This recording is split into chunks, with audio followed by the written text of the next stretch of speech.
Hello friends, LGR study inter के इस महत्वपूर्ण वीडियो में आप सभी का स्वागत है। दोस्तों, अगर आप भी इस बार इंटरमीडिएट बोर्ड एग्जाम देने वाले हैं तो आज का यह वीडियो आप लोगों के लिए काफ़ी महत्वपूर्ण है, क्योंकि आपको बता दें कि आज के इस वीडियो में हम हिस्ट्री यानी कि इतिहास के अति महत्वपूर्ण ऑब्जेक्टिव क्वेश्चन को देखने वाले हैं, जो कि आपके इंटरमीडिएट बोर्ड एग्जाम के लिए काफ़ी महत्वपूर्ण है और यहाँ से बहुत सारे क्वेश्चन को आपके बोर्ड एग्जाम में पूछे जाने की संभावना है। तो आज के इस वीडियो में बताए गए सभी क्वेश्चन को एक बार आप लोग जरूर देख लीजिएगा और लास्ट में आप लोग कमेंट के माध्यम से जरूर बताइएगा कि आखिर इस सभी क्वेश्चन में से कितने क्वेश्चन का आंसर आप लोगों को पहले से पता था। चलिए शुरू करेंगे, काफ़ी महत्वपूर्ण होगा, एक एक क्वेश्चन ध्यान से समझने की कोशिश कीजिए।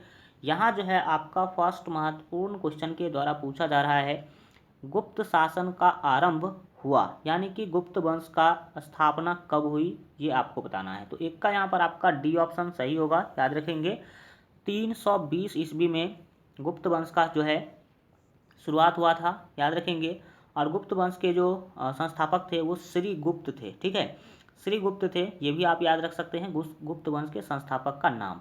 यहाँ पर 2 नंबर महत्वपूर्ण क्वेश्चन है, जितने भी साथी को अगर नहीं क्लियर दिख रहा है तो आप 360p क्वालिटी पे कम से कम देखिए, वीडियो क्वालिटी बढ़ा लीजिए तो आपको पूरा क्लियर दिखेगा। यहाँ पर 2 नंबर क्वेश्चन है, चंद्रगुप्त शासक किस ईश्वरीय में बना, इस ईस्वी में बना, ये ईस्वी है, सॉरी समुद्रगुप्त आपको बताना है कि समुद्रगुप्त शासक किस ईस्वी में बना। तो 2 का यहाँ पर आपका ए ऑप्शन सही होगा, याद रखेंगे 335 ईस्वी में समुद्रगुप्त शासक बना था। ये गुप्त वंश के ही शासक थे, ये भी आप याद रख सकते हैं। यहाँ पर देखेंगे हम लोग आपके 3 नंबर महत्वपूर्ण क्वेश्चन, ध्यान से देखिएगा। 3 नंबर क्वेश्चन के द्वारा पूछा है कि अशोक के अभिलेखों को सर्वप्रथम कब पढ़ा गया। आप जानते हैं कि अशोक ने शिलालेख लिखा है, स्तंभ लेख लिखा है, ठीक है। तो 14 कुल उनके शिलालेखों की संख्या है और 7 स्तंभ लेख हैं। तो इसको पढ़ने में सफलता कब मिली। तो 3 का यहाँ पर आपका सही आंसर होगा वो डी होगा, डैट मीन्स याद रखेंगे जो 1837 ईस्वी में अशोक के अभिलेखों को पढ़ने में सफलता मिली थी, पढ़ पाए थे लोग। यहाँ पर 4 नंबर क्वेश्चन है कि बिंदुसार किस वंश का शासक था। तो 4 का यहाँ पर आपका बी ऑप्शन सही होगा, याद रखेंगे मौर्य वंश का, मौर्य वंश का ये शासक थे। और आपको पता होना चाहिए कि बिंदुसार हैं चंद्रगुप्त मौर्य के पुत्र थे और अशोक के ये पिताजी थे, ठीक है। तो ये भी आपके लिए काफ़ी महत्वपूर्ण होगा। और बिंदुसार के बारे में आपको एक बात और याद रखना कि ये आजीवक संप्रदाय को मानने वाले थे। किस संप्रदाय को? आजीवक संप्रदाय को। यहाँ पर देखेंगे इस तरह से हम लोग एक क्वेश्चन के अंदर 2-3 क्वेश्चन को पढ़ने की कोशिश करेंगे। 5 नंबर क्वेश्चन है कि ऋग्वेद में कितने मंडल हैं। तो 5 का यहाँ पर आपका सही आंसर होगा सी होगा, याद रखेंगे ऋग्वेद में 10 मंडल है, ये आप याद रखेंगे। ऋग्वेद सबसे पुराना वेद है, ये भी याद रखेंगे। जिस समय में ऋग्वेद का रचना किया गया उस समय को हम ऋग्वैदिक काल कहते हैं, ये भी आप याद रख सकते हैं। 6 नंबर क्वेश्चन है, 6ठी शताब्दी ईसा पूर्व में कितने महाजनपदों की चर्चा है। तो याद रखेंगे 6ठी शताब्दी ईसा पूर्व में ये बुद्ध का काल कहलाता है। तो बुद्ध के समय में यानी कि 6ठी शताब्दी ईसा पूर्व में 16 महाजनपदों का चर्चा है, ये आप याद रखेंगे। चलिए यहाँ पर देखेंगे आपके जो 7 नंबर क्वेश्चन है कि भारत का प्रथम नगरीय सभ्यता थी। तो 7 का यहाँ पर आपका बी ऑप्शन सही होगा, हड़प्पा सभ्यता भारत के प्रथम नगरीय सभ्यता थी, ये आप याद रखेंगे। 8 नंबर क्वेश्चन आपके सामने है, हड़प्पा स्थल का उत्खनन कब आरंभ हुआ। तो 8 का यहाँ पर जो आपका सही आंसर हो जाएगा वो सी होगा, याद रखेंगे 1921 ईस्वी में हड़प्पा का उत्खनन किया गया, हड़प्पा का खुदाई शुरू किया गया था। यहाँ पर 9 नंबर क्वेश्चन आपके सामने है, पूछा जा रहा है कि निम्नलिखित में किसे विष्णु का अवतार माना जाता है। तो याद रखेंगे कि गौतम बुद्ध को विष्णु का अवतार माना जाता है। और आप ये भी याद रखेंगे कि गौतम बुद्ध को विष्णु का 10वां अवतार माना जाता है। कौन सा नंबर का? 10वां अवतार माना जाता है। आगे बढ़ेंगे, सभी साथी देखेंगे अपने 10 नंबर महत्वपूर्ण क्वेश्चन पूछा जा रहा है कि मगध महाजनपद की राजधानी थी। तो मगध का जो राजधानी है वो राजगृह थी। कहाँ थी? राजगृह। राजगृह का नाम आगे चल करके राजगीर पर गया। क्या पढ़ा? राजगीर। ठीक है, आगे बढ़ेंगे। यहाँ पर देखेंगे आपके जो 11 नंबर महत्वपूर्ण क्वेश्चन है, पूछा जा रहा है कि पुरंदर के नाम से कौन जाना जाता है। तो 11 का जो यहाँ पर आपका सही आंसर होगा वो डी होगा, याद रखेंगे। इंद्र को पुरंदर के नाम से भी जाना जाता है, ये भी आप याद रखेंगे। 12 नंबर क्वेश्चन के द्वारा आपसे पूछा जा रहा है कि गौतम बुद्ध का जन्म कब हुआ था। तो 12 का जो यहाँ पर आपका सही आंसर होगा वो सी होगा, याद रखेंगे। 563 ईसा पूर्व में गौतम बुद्ध का जो है जन्म हुआ था, ये आप याद रखेंगे। आगे बढ़ जाएंगे। 13 नंबर क्वेश्चन के द्वारा यहाँ पर आपसे पूछा जा रहा है कि सिकंदर कहाँ का शासक था। सिकंदर महान का नाम आप लोग सुने होंगे, तो सिकंदर महान जो थे वो कहाँ के शासक थे। तो याद रखेंगे यहाँ पर आपका 13 का डी ऑप्शन से होगा, याद रखेंगे। मख दुनिया, कहीं कहीं पे इसको मक दुनिया भी लिखा है, तो मक दुनिया रहे या मख दुनिया रहे, ये आप याद रखेंगे कि सिकंदर जो है, सिकंदर महान जो है मक दुनिया के शासक थे, वहाँ के ही राजा थे। यहाँ पर 14 नंबर क्वेश्चन आपके सामने है, किस ग्रंथ में आदम से लेकर अकबर के काल तक का इतिहास मिलता है। आदम भी एक राजा ही थे और अकबर राजा ही थे, तो आदम से लेकर के अकबर तक के इतिहास के बारे में किस ग्रंथ में जानकारी मिलता है। तो 14 का यहाँ पर आपका बी ऑप्शन सही होगा, देखेंगे अकबरनामा में। किसमें? अकबरनामा में आदम से लेकर के अकबर तक के बारे में जानकारी मिलता है। 15 नंबर क्वेश्चन आपके सामने है, पूछा जाए कि अकबर ने अबू फजल से अपने स्वयं के काल का इतिहास लिखवाया, प्राचीन काल में ऐसी जो परंपरा कहाँ थी। तो 15 का यहाँ पर आपका ए ऑप्शन सही होगा, याद रखेंगे चीन में थी। ठीक है, ये तो हम लोग बात कर रहे हैं मध्यकाल का, अकबर मध्यकाल के राजा थे, लेकिन प्राचीन समय में इतिहास लिखवाने का जो प्रथा है वो कहाँ थी, परंपरा जो है कहाँ थी, चीन में थी। यहाँ पर देखेंगे अपने जो है 16 नंबर क्वेश्चन को, पूछा जा रहा है कि बादशाहनामा किसने लिखा। बादशाहनामा है, ध्यान से समझिएगा, बादशाहनामा किसने लिखा। तो यहाँ पर जो आपका 16 का जो सही जो है आंसर हो जाएगा वो सी होगा, डैट मीन्स याद रखेंगे अब्दुल रहीम लाहौरी के द्वारा बादशाहनामा लिखा गया था। आगे बढ़ जाएंगे सभी साथी। 17 नंबर क्वेश्चन को देखिए, पूछा जा रहा है कि फतेहपुर सिकरी को राजधानी किसने बनाया। तो 17 का ये ऑप्शन याद रखेंगे, अकबर जो है फतेहपुर सिकरी को अपना राजधानी बनाया था, ये आप याद रखेंगे। 18 नंबर क्वेश्चन के द्वारा पूछा जा रहा है दरबार में अभिवादन का तरीका निम्न में से कौन सा था। तो यहाँ पर 18 का जो है डी ऑप्शन सही होगा, डैट मीन्स याद रखेंगे उक्त तीनों का मतलब है कि कॉर्निश, इसके बाद है सजाद जिसको सिजदा भी बोला गया आगे जा कर के, इसके बाद है पाइबोस। सिजदा एवं पाइबोस का जो प्रथा है खास करके बलबन के द्वारा ही चलाया गया था। ये तीनों जो है तरीका था दरबार में अभिवादन का, राजा का अभिवादन करने का। ठीक है, आगे बढ़ेंगे। 19 नंबर क्वेश्चन के द्वारा यहाँ पर आपसे पूछा जा रहा है कि मुमताज एवं शाहजहां की पुत्री का नाम था। मुमताज और शाहजहां जो है इसके पुत्री का नाम आपको बताना है। तो 19 का डी ऑप्शन आप याद रखेंगे, उक्त सभी, उक्त तीनों, जहां आरा, रोशन आरा और गौहर आरा, ये सभी के सभी शाहजहां और मुमताज़ की ही क्या थी, पुत्री थी, ये आप याद रखेंगे। अगर आप लोग इंटरमीडिएट बोर्ड एग्जाम की बेहतर तैयारी के लिए अभी तक हमारे मोबाइल ऐप को डाउनलोड नहीं किए हैं तो इस वीडियो के डिस्क्रिप्शन बॉक्स में आपको मोबाइल ऐप का लिंक मिल जाएगा, वहां से मोबाइल ऐप आप लोग जरूर जो है डाउनलोड कर लीजिएगा, जिस पर आपको सभी सब्जेक्ट के महत्वपूर्ण subjective question, objective question, quick revision notes, class notes और मॉडल पेपर का PDF आपको वहां पर मिल जाएगा। तो वहां से जाकर के आप लोग बेहतर तैयारी कर सकते हैं। इस वीडियो के डिस्क्रिप्शन बॉक्स में लिंक है, वहाँ से कर लीजिए डाउनलोड, या नहीं तो आप लोग जो है प्ले स्टोर पर सर्च कीजिएगा LGR स्टडी 12th आर्ट करके सर्च कीजिएगा, तो आर्ट वाला जो ऐप है वो आपके सामने चला जाएगा। 20 नंबर क्वेश्चन देखिए, सर्वप्रथम विजयनगर की यात्रा पर आने वाला विदेशी यात्री कौन था। तो 20 का यहाँ पर आपका जो है ए ऑप्शन सही होगा, याद रखेंगे निकोली कोंटी यहाँ पर आपका जो है सही आंसर होगा।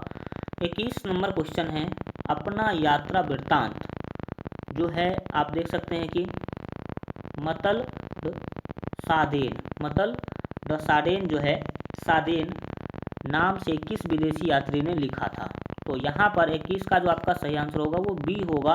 दैट मीन्स याद रखेंगे अब्दुल रज्जाक जो है अपनी यात्रा वृत्तांत को मतल्ड सादेन के नाम से लिखा था। 22 नंबर क्वेश्चन देखेंगे सभी साथी। पूछा जा रहा है कि शेख कुतुबुद्दीन बख्तियार काकी का संबंध किस सूफी संप्रदाय से है? तो 22 का ए ऑप्शन याद रखेंगे चिश्ती संप्रदाय से। किससे? चिश्ती संप्रदाय से हैं, ये आप याद रखेंगे। 23 नंबर क्वेश्चन के द्वारा पूछा जा रहा है कि ख्वाजा मोइनुद्दीन चिश्ती की अजमेर स्थित दरगाह पर सर्वप्रथम कौन सा सुल्तान गया? तो 23 का यहाँ पर जो आपका सही आंसर होगा वो बी होगा। 23 का बी ऑप्शन जो है आप याद रखेंगे। मोहम्मद बिन तुगलक जो है सबसे पहले यहाँ पर पहुँचे थे, ये आप याद रखेंगे। आगे बढ़ेंगे। जो आपका 24 नंबर क्वेश्चन है, पूछा जा रहा है कि शंकराचार्य का मत है। तो 24 का बी ऑप्शन आप याद रखेंगे अद्वैतवाद। शंकराचार्य किसको मानते हैं? तो अद्वैतवाद को मानते हैं, ये आप याद रखेंगे।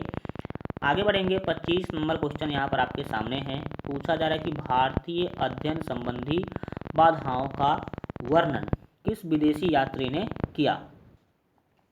तो 25 का ए ऑप्शन आपका सही होगा। अल बरूनी यहाँ पर आपका सही आंसर हो जाएगा। आगे बढ़ेंगे। 26 नंबर क्वेश्चन देखिए। लाहौर में एक 12 वर्षीय बालिका को जबरदस्ती सती बनाया गया। क्या बनाया गया? सती बनाए जाने की जो है मार्मिक घटना का आंखों देखा हाल किस विदेशी यात्री ने बताया है? यहाँ पर आपसे पूछा जा रहा है कि लाहौर में एक 12 वर्ष की बालिका को क्या कर दिया गया? सती बना दिया गया। और इस घटना का ये जो है कठोर घटना का आंखों देखा हाल किस यात्री ने बताया है? तो आपको बता दें कि यहाँ पर जो आपका 26 का सही आंसर होगा वो डी होगा, याद रखेंगे बर्नियर ने। लेकिन आपको पता होना चाहिए कि सती क्या है। सती प्रथा थी पहले हमारे समाज में, ठीक है। सती प्रथा में क्या किया जाता था कि जिस लड़की का या फिर जिस स्त्री का अगर पति मर जाते थे तो उस लड़की को भी, उस महिला को भी उसके पति के चिता के साथ जिंदा जला दिया जाता था। इस प्रथा को सती प्रथा बोला जाता था। अब आप समझ सकते हैं कि अगर किसी का पति मर जाते हैं और उस महिला को अगर उसके पति के चिता के साथ अगर जिंदा जला दिया जाए तो कितना बहुत शर्मनाक घटना आप इसको कह सकते हैं। तो ये घटना जो है लाहौर में 12 वर्ष के बालिका के साथ किया गया और इसका वर्णन बर्नियर ने किया है, ठीक है। आगे बढ़ेंगे। यहाँ पर देखेंगे आपके जो 27 नंबर क्वेश्चन है, पूछा जा रहा है कि अमला किसके द्वारा भेजा गया अधिकारी होता था? तो 27 का यहाँ पर आपका बी ऑप्शन सही होगा, याद रखेंगे। जमींदार अगर कोई अधिकारी जो है भेजता था तो उसको हम लोग उस टाइम पर अमला कहते थे, ठीक है। यहाँ पर देखेंगे आपके 28 नंबर क्वेश्चन, पूछा जा रहा है कि इंग्लिश ईस्ट इंडिया कंपनी को कब बंगाल की दीवानी मिली? मतलब सिंपल है कि बंगाल पर अधिकार कब किया, अधिकार कब कर लिया इंग्लिश ईस्ट इंडिया कंपनी जो थी वो। तो 28 का यहाँ पर आपका बी ऑप्शन सही होगा, याद रखेंगे। 1765 ईस्वी में अंग्रेज जो है बंगाल पर अधिकार कर लिया था, ऐसे आप समझ सकते हैं। चलिए 29 नंबर क्वेश्चन देखिए। झांसी की रानी लक्ष्मीबाई की मृत्यु कब हुई? तो 29 का यहाँ पर आपका बी ऑप्शन जो है सही होगा, याद रखेंगे। मई 1757 में इनका मृत्यु हो गया था। आगे बढ़ेंगे। 30 नंबर क्वेश्चन जो है यहाँ पर आपके सामने है, ध्यान से समझिएगा। एक यहाँ पर चीज़ें हमको क्लियर भी करना है। 30 नंबर क्वेश्चन के द्वारा पूछा जा रहा है कि 1857, ठीक है, 1857 ईस्वी के विद्रोह में किन गोपनीय संकेत का प्रयोग किया गया था? तो संकेत जो था वो याद रखेंगे चपाती और कमल का फूल था। 1857 का जो विद्रोह हुआ था उसमें गोपनीय संकेत क्या रखा गया था? तो चपाती, चपाती मतलब रोटी समझ लीजिए अपने शब्दों में, रोटी और कमल का फूल। और यहाँ पर एक चीज़ आप क्लियर देख लीजिए कि ये भी क्वेश्चन नंबर 30 है। 29 के बाद तो 30 होना तय है, लेकिन ये 30 है तो ये 31 होना चाहिए। टाइपिंग मिस्टेक आप समझ सकते हैं। तो ये क्या होगा, अब हम लोग एक अधिक पढ़ेंगे। मतलब ये 30 था तो इसको 31 होना चाहिए, तो ये 30 लिखा हुआ है तो इसको 31 पढ़ेंगे, इस 31 को 32 पढ़ेंगे, जहाँ पे अब 32 लिखा होगा उसको 33 पढ़ेंगे, क्योंकि एक यहाँ पर मिस्टेक हो चुका है। और क्वेश्चन नंबर से हमें मतलब नहीं, हमें तो मतलब है कंसेप्ट से और क्वेश्चन के महत्वपूर्ण तथ्यों से। चलिए यहाँ पर 31 नंबर क्वेश्चन के द्वारा आपसे पूछा जाए, 30 है लेकिन हम इसको 31 कहेंगे, एक बढ़ा करके कहेंगे। ओके, चलिए 31 नंबर क्वेश्चन के द्वारा पूछा जा रहा है कि बम्बई में विश्वविद्यालय की स्थापना कब की गई। तो यहाँ पर 31 का आपका बी ऑप्शन सही होगा। याद रखेंगे 1840 ईस्वी में बम्बई, जिसका नया नाम अभी मुंबई है, ठीक है, उसमें वहाँ पर विश्वविद्यालय की स्थापना की गई थी। आगे बढ़ेंगे और देखेंगे यहाँ पर जो है आपके 32 नंबर क्वेश्चन है कि भारत में रेल सर्वप्रथम किस गवर्नर ने चलाया था। तो 32 का जो यहाँ पर आपका 32 का जो यहाँ पर आपका जो है सही आंसर होगा वो बी होगा। याद रखेंगे लॉर्ड डलहौजी ने, लॉर्ड डलहौजी याद रखेंगे। मुंबई से थाने, और डेट अगर पूछा जाए तो याद रखेंगे 1853 ईस्वी में सबसे पहले इसने ट्रेन चलाने का काम किया था भारत के अंदर। यहाँ पर जो है आपके 33 नंबर क्वेश्चन पूछा जा रहा है, खैरा जो कि गुजरात का एक जगह है, ठीक है, में किसान आंदोलन कब हुआ था।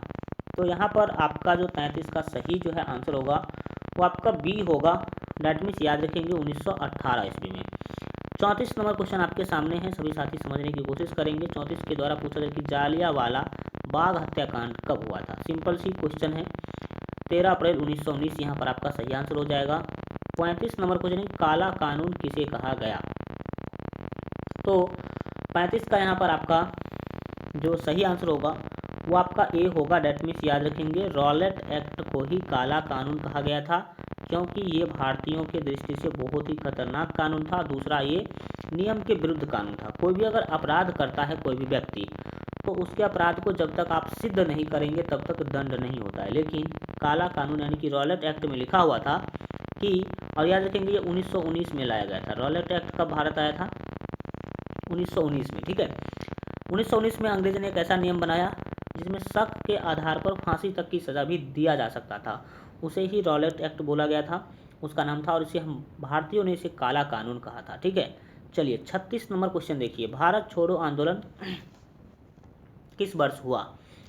तो 36 का यहाँ पर जो आपका सही आंसर होगा वो सी होगा। डेट मीन्स याद रखेंगे 1942 ईस्वी में गांधी जी के द्वारा भारत छोड़ो आंदोलन शुरू किया गया था। और भारत छोड़ो आंदोलन के दौरान ही गांधी जी के द्वारा 2 नारा दिया गया था। फर्स्ट तो नारा था हे अंग्रेजों भारत छोड़ो, दूसरा नारा था करो या मरो का नारा 1942 में ही गांधी जी के द्वारा दिया गया था। ये दोनों नारा आप याद रखेंगे, ठीक है। चलिए 37 नंबर क्वेश्चन, दिल्ली चलो का नारा किसने दिया। तो 37 का बी ऑप्शन आप याद रखेंगे, सुभाष चंद्र बोस के द्वारा दिल्ली चलो का नारा दिया गया था। यहाँ पर देखेंगे हम लोग जो है आपके जो 38 नंबर क्वेश्चन है, बारदौली में किसान आंदोलन कब हुआ। तो यहाँ पर 38 का जो आपका सही आंसर होगा सी होगा। याद रखेंगे 1928 ईस्वी यहाँ पर आपका बिल्कुल जो है सही आंसर होगा। देखेंगे 29 नंबर क्वेश्चन, भारत गणतंत्र कब बना। सभी जानते हैं 26 जनवरी के दिन हम लोग जो है गणतंत्र हुए थे, 26 जनवरी 1950 ईस्वी। तो 26 जनवरी यहाँ पर आपका बिल्कुल सही आंसर होगा। आगे बढ़ेंगे सभी साथी, देखेंगे 40 नंबर क्वेश्चन, संविधान सभा के प्रारूप समिति के अध्यक्ष कौन थे। तो यहाँ पर जो आपका 40 का जो सही आंसर होगा वो डी होगा। आप सभी साथी जानते हैं कि BR Ambedkar, that means Bhimrao Ambedkar जो है संविधान सभा के प्रारूप समिति के अध्यक्ष से। अगर इंटरमीडिएट बोर्ड एग्जाम के बेहतर तैयारी के लिए अगर अभी तक आप हमारे मोबाइल ऐप को डाउनलोड नहीं किए हैं तो इस वीडियो के डिस्क्रिप्शन बॉक्स में आपको मोबाइल ऐप का लिंक मिल जाएगा, तो वहाँ से मोबाइल ऐप आप लोग जरूर जो है डाउनलोड कर लीजिएगा। आज के लिए इतना ही रखेंगे। आज का वीडियो कैसा लगा कमेंट के माध्यम से ज़रूर बताइए, और अगर आप अभी तक इस वीडियो को लाइक नहीं किए हैं तो लाइक कर दीजिएगा, साथ ही अपने दोस्तों में शेयर कर दीजिएगा। और अभी तक जितने भी साथी इस चैनल को सब्सक्राइब नहीं किए हैं तो इस वीडियो के नीचे आपको लाल रंग का सब्सक्राइब का बटन दिख रहा होगा, उस पर क्लिक करके चैनल को सब्सक्राइब कर लीजिए। बगल में घंटी का निशान आएगा, उस पर क्लिक करके ऑल पर सेलेक्ट कर लीजिएगा, ताकि आगे आने वाले सभी महत्वपूर्ण वीडियो का नोटिफिकेशन सबसे पहले आपको मिल सके। और आपको बता दें, मोबाइल ऐप जितने भी साथी नहीं डाउनलोड किए जरूर डाउनलोड कर लीजिएगा। उस पर आपको सभी सब्जेक्ट के मोस्ट इंपोर्टेंट क्वेश्चन का आपको जो है ऑब्जेक्टिव क्वेश्चन, सब्जेक्टिव क्वेश्चन, सभी सब्जेक्ट का आपको ऑब्जेक्टिव सब्जेक्टिव क्वेश्चन, वहाँ पर आपको क्लास नोट्स, मॉडल पेपर और ऑनलाइन टेस्ट भी बिल्कुल फ्री में आपको मिल जाएगा। तो 2 मोबाइल ऐप है, दोनों का लिंक इस वीडियो के डिस्क्रिप्शन में है, वहाँ से आप लोग जो है ज़रूर जो है डाउनलोड कर लीजिएगा, काफ़ी महत्वपूर्ण है। नहीं तो प्ले स्टोर पर सर्च कीजिएगा LGR study app, LGR study app search कीजिएगा तो वहाँ से भी आप लोग डाउनलोड कर सकते हैं। चलिए, आज का वीडियो कैसा लगा कमेंट के माध्यम से जरूर बताइए। फिर मिलते हैं अगले वीडियो में, तब तक अपना ख्याल रखिए और LGR स्टडी देखते रहिए।